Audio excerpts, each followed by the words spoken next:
Bonjour. Je vais bien. C'est vrai que quelques jours après notre dernier match de la saison, il y a différents sentiments qui se mélangent. Le plus marqué, c'est quand même un sentiment de frustration parce qu'on est vraiment passé à très peu de choses d'aller au play-in, à une victoire. Quand on se rappelle de l'avant-dernier match à Nanterre, pour être très franc avec vous, j'ai encore quelques actions de ce match qui me hantent. Ce match, je pense, aurait dû être une victoire pour nous et cette victoire, couplée à celle contre Gravelines, aurait dû nous amener en play-in.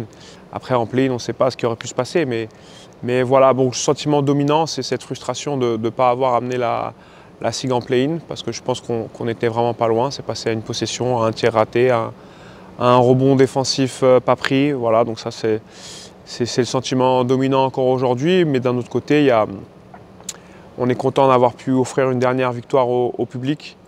C'est vraiment quelque chose qui nous tenait à cœur et qui nous a maintenus concentrés et concernés durant cette dernière semaine, qui a été difficile après la défaite à Nanterre.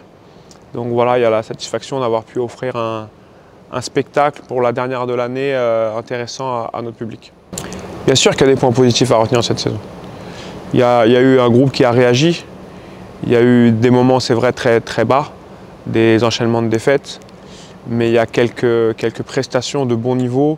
Je pense à la victoire contre l'Asvel à domicile, je crois que c'était tout début décembre.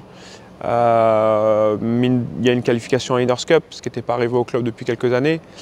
Il y a eu quelques beaux matchs, des vraies performances. L'enchaînement de 2 victoires à l'extérieur, que ce soit à Nancy et Limoges. Voilà, maintenant le problème de cette saison, c'est juste un énorme manque de constance. Je pense qu'on n'a pas été capable une seule fois de gagner 3 matchs de suite.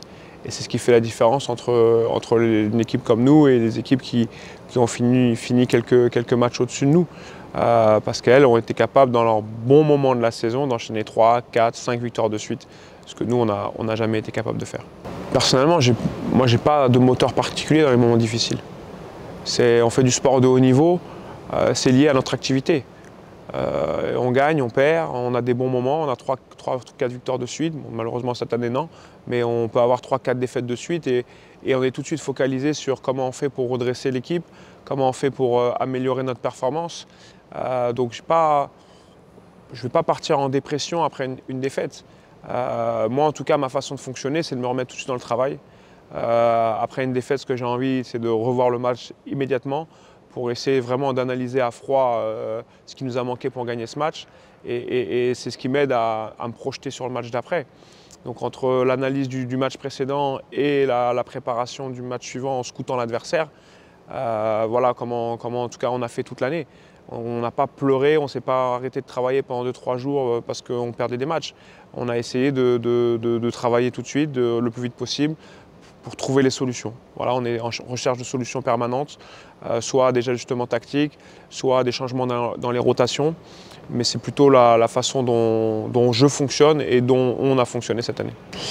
Pour la saison prochaine, j'ai signé comme coach à Boulogne-sur-Mer en National 1. C'est un club National 1 ambitieux, c'est un club qui a une histoire, qui a déjà passé par la Pro B, même la Pro A, qui a une bonne réputation d'un club qui laisse les jeunes s'exprimer et qui a été un tremplin pour pas mal de bons jeunes joueurs qui sont aujourd'hui en première division. Donc je suis très heureux de rejoindre ce projet et j'ai hâte de commencer cette nouvelle aventure. Ouais, c'est sûr que le public a été assez incroyable cette année. Malgré les résultats en dents de scie, il y a eu énormément de guichets fermés. On s'est senti soutenu, même dans les moments où l'équipe ne jouait pas très bien. On a senti vraiment un apport des tribunes qui était important. Donc voilà, moi ce que j'aimerais dire au public, c'est que moi j'ai travaillé 2 ans avec eux. Vraiment merci beaucoup, parce qu'en tant que ce soit assistant coach ou en tant que coach, c'est vraiment une chance d'avoir des gens derrière soi qui sont aussi régulièrement là. Et surtout là, aussi dans les moments difficiles. Quand on gagne, on fait une saison magnifique et tout va bien, c'est facile. Mais on voit la vraie valeur des gens quand la situation n'est pas celle qu'on espérait. Et bien sûr, on n'a pas eu que des bons matchs, on n'a pas eu que des victoires. Et malgré ça, le public nous encourageait, le public revenait le match d'après. Donc vraiment, il y a vraiment un public de grande valeur à Strasbourg et j'espère que tout le monde en ait conscience.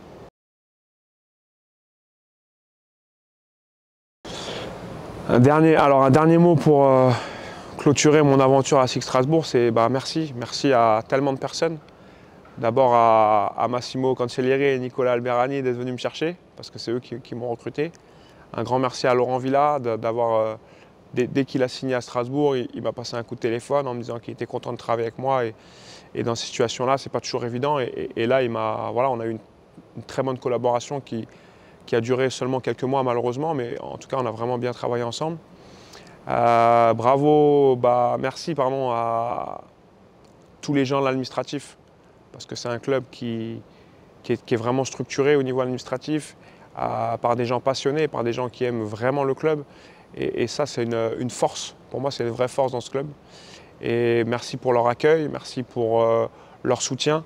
Vraiment, je me suis senti pendant 2 ans faire partie de leur famille. Et ça m'a fait chaud au cœur. Merci, on l'a déjà dit, merci au public, parce que franchement, ça a été une belle communion avec eux. Il y a eu des déplacements où on a vu beaucoup de gens nous soutenir, des gens qui ont fait cet effort. Et voilà, merci au public, merci aux partenaires. J'ai rencontré dans les partenaires des gens pareils qui sont vraiment attachés à la SIG et qui nous ont montré du soutien dans les moments difficiles. Voilà, donc juste le mot de la fin, c'est merci pour cette belle aventure qui m'a fait grandir, qui m'a aidé à évoluer. Et je souhaite vraiment le meilleur pour la SIG pour les prochaines saisons.